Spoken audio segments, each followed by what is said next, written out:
സെക്രട്ടേറിയറ്റിന് മുന്നിലെ വനിതാ CPO ഉദ്യോഗാർത്ഥികളുടെ സഹന സമരം 7 ദിവസം പിന്നിടുകയാണ്. നിയമനം വൈകുന്നതിനെതിരെ മുട്ടിലിഴഞ്ഞായിരുന്നു ഇന്നത്തെ പ്രതിഷേധം. രാത്രി കയ്യിൽ കർപ്പൂരം കത്തിച്ചും പ്രതിഷേധിക്കും.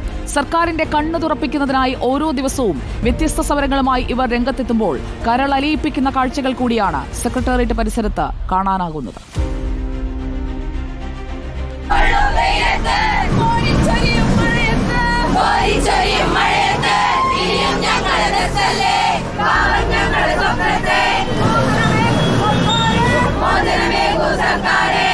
റാങ്ക് ലിസ്റ്റിന്റെ കാലാവധി അവസാനിക്കാൻ ഇനി അവശേഷിക്കുന്നത് കേവലം 11 ദിവസങ്ങളുടെ അകലം.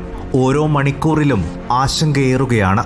സെക്രട്ടേറിയറ്റിന് മുന്നിൽ സമരം നടത്തുന്ന വനിതാ CPO ഉദ്യോഗാർത്ഥികൾ സർക്കാരിന്റെ കണ്ണു തുറപ്പിക്കാനായി നടത്തുന്നത് ആരുടെയും കരളലിയിപ്പിക്കുന്ന സഹന സമരം.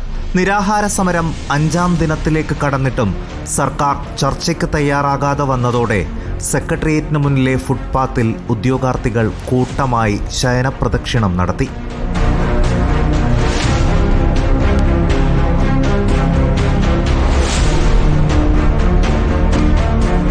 ചുട്ടുപൊള്ളുന്ന വെയിലത്ത് കല്ലുപ്പിന് മുകളിൽ മുട്ടുകുത്തിയിരുന്നു. കണ്ണു നിറഞ്ഞുള്ള സമരമുറയിൽ കല്ലുപ്പ് കണ്ണീരുപ്പായി.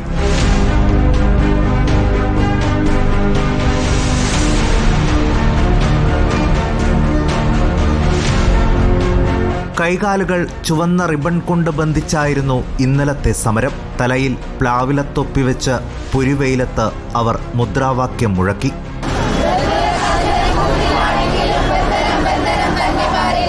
സെക്രട്ടേറിയറ്റിന് മുന്നിൽ ഇന്ന് ഉദ്യോഗാർത്ഥികൾ മുട്ടിലിഴഞ്ഞു. സങ്കടം സഹിക്കാനാകാതെ അവർ പൊട്ടിക്കരഞ്ഞു. ഇതിനിടയിൽ കുഴഞ്ഞുവീണ ചിലരെ ആശുപത്രിയിലേക്ക് മാറ്റി.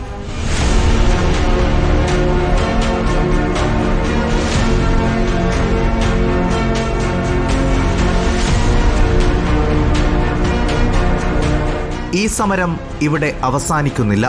ഇന്ന് രാത്രി കയ്യിൽ കർപ്പൂരം കത്തിച്ചും ഉദ്യോഗാർത്ഥികൾ പ്രതിഷേധിക്കും. ജോലിയില്ലാതെ വീട്ടിലേക്ക് മടങ്ങുന്ന കാര്യം ചിന്തിക്കാൻ പോലുമാകില്ല ഇവർക്ക്. സർക്കാരിനോട് ഒരഭ്യർത്ഥന മാത്രം: ഞങ്ങളുടെ കണ്ണുനീർ കാണണം.